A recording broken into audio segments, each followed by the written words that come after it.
ঢাকার গেস্ট নিয়ে রাজশাহীর হিলিয়ামে বসে জম্পেশ আড্ডা আর সেই সাথে হিলিয়ামের লাইভ কিচেনের পরিদর্শন আর প্রচুর খায়দাই সবকিছুই থাকছে আজকের ভিডিওতে। হে এভরিওয়ান, আসসালামু আলাইকুম, this me Sajal and you watching Sajal vlog. তো হঠাৎ করে সবাই প্ল্যান করে হিলিয়ামে বসে আড্ডা দিবে, তাই আমি বেরিয়ে পড়ি হিলিয়ামের উদ্দেশ্যে। হিলিয়াম রেস্টুরেন্টের অ্যাড্রেসটা হচ্ছে রাজশাহী রানীবাজারে এবং তাদের বগুড়াতেও আরেকটা ব্রাঞ্চ আছে। তো ভিতরে ঢুকতেই চোখে পড়ে একটি আয়না আর নিজেকে দেখে সেলিব্রিটি লাগছে।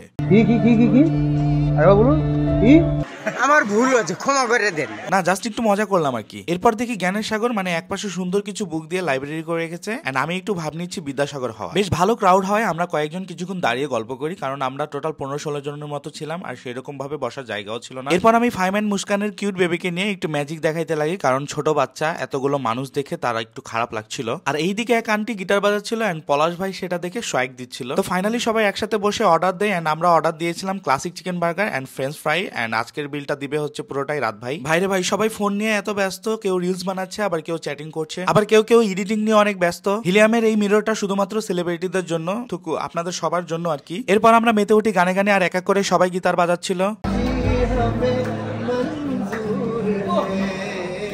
তৌফিক ভাইয়ের গান আপনাদের কেমন লেগেছে তা অবশ্যই জানাবেন। তো আমিও একটু ট্রাই করি, বাট দুঃখের কথা হচ্ছে আমি গান হালকা পারলেও গিটার বাজাতে পারি না, একদমই পারি না। হিলিয়ামের ইন্টেরিয়র ডিজাইন আমার কাছে বরাবরই অনেক ভালো লাগে। যদি ইন্টেরিয়র ডিজাইনের রেটিং দেওয়া হয় তাহলে আমি দিব 10-এ 9। 10-এ 10 দিলেও মন্দ না, কারণ স্মোকিং জোনও দেখছি রাখছে এখানে, এন্ড স্মোকিং জোনের ভিতরে ঢুকলে মনেই হবে না যে এটা স্মোকিং জোন। ডিজাইনটা just looking like a wow. আপনারা নিঃসন্দেহে ফ্রেন্ড সার্কেল নিয়ে এখানে আড্ডা দিতে পারেন। তো এবার আপনাদেরকে দেখাবো হিলিয়ামের লাইভ কিচেন, এন্ড রাজশাহীতে এরকম লাইভ কিচেন রেস্টুরেন্ট খুব কমই আছে। এরকম লাইভ কিচেন ঘুরে দেখার আমার খুব ইচ্ছা ছিল। একেবারে হাইজেনিক ভাবে বার্গার গুলোকে প্রিপেয়ার করছে। এইভাবে রেগুলার অনেক ধরনের বার্গার তারা এইভাবে মেক করে এন্ড সার্ভ করে। একদিকে বার্গার মেক করছে আর একদিকে পিৎজা। তো ফাইনালি আমাদের অর্ডারটা রেডি হয়ে যায়, as you can see. Believe me, খাওয়ার তো দূরের কথা, দেখেই আমার পেট ভরে গেছে টেক্সচারটা। এরপর এক এক করে সবাইকে সার্ভ করা শুরু করে, এন্ড আমরা যেহেতু ফ্রেঞ্চ ফ্রাই অর্ডার করছিলাম তাই আগে হালকা করে এটাকে সেটে দিলাম। ভাইরে ভাই, আলু এবার তার ন্যায্য মূল্য পাচ্ছে, কারণ আলু এখন 70-80 টাকা কেজি। আমরা যখন সবাই একসাথে থাকি তখন অনেক মজা করি। তো অনেক হলো, এবার আপনাদেরকে বার্গারের রিভিউ দিব। তো এই হচ্ছে বার্গার, এন্ড সাথে আমি নিয়েছিলাম drinks. As you can see বার্গারের সাইজটা বেশ ভালোই বড় আছে। তো আমি একজন ফুড ব্লগারের মতো আপনাদেরকে প্রথমে এর সাইজ দেখালাম এন্ড এখন খেয়ে দেখাবো। তো হাতে গ্লোভস পরে সুন্দর করে বার্গারে থাকা কাঠিটাকে উঠিয়ে আমি খাওয়া শুরু করি। প্রথম বাইট দেওয়ার পরে আই এম তো অবাক, কারণ মাত্রই দেখে আসলাম বানানো এন্ড খেতে এত পরিমাণ টেস্টি। সবাই দিকে বার্গার অনেক এনজয় করছে এন্ড আমি একা একাই ফিল